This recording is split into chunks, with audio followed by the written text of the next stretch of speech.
你呢個三有阿彌陀佛，你自自然就見到佛，真㗎。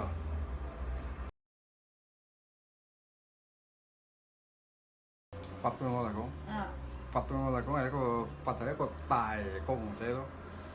因為咧，你如果你有接觸佛經咧，你就會睇到嗰啲佛經，或者聽到嗰啲佛經，你就理解唔嗰啲嘢咧。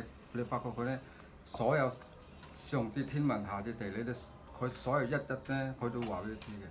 我覺得學到暫時學到少少唔會執着咯，少少放下咯，未到嗰個真係放下咯。我信咗之後咧，我就會勸人哋少食肉，多行善咁解啫。即係你就算你唔係修你解決你今生，你都可以修你來世嘅福報㗎。即係你見到有困難嗰啲人，你自然你梗係你要發自內心去幫助佢。你唔好成日諗，你成日我幫你，我望你回報。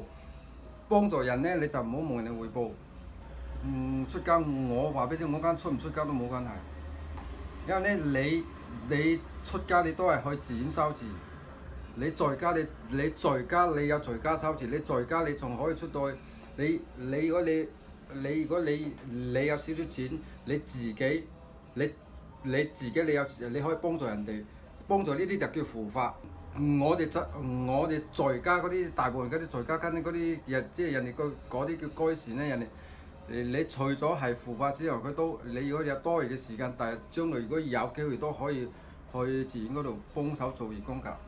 咁呢啲都係一個扶持呢個佛法嘅，即係你睇緊有寺院有好多嗰啲義工都係冇收錢嘅，係發自內心去做嘅。譬如洗碗啊、打掃衞生啊嗰啲、煮食啊嗰啲，個個都係。其實我哋中啊，你而家食緊肉都係嗰啲，都係眾生肉嚟嘅。喺佛入面已經講係都係眾生肉，因為咧你今生你都得人生，即係得呢個人嘅生。如果你呢世你做得唔好，分分鐘墮落去，你墮落去鬼道，咁你就或者墮落去畜生道。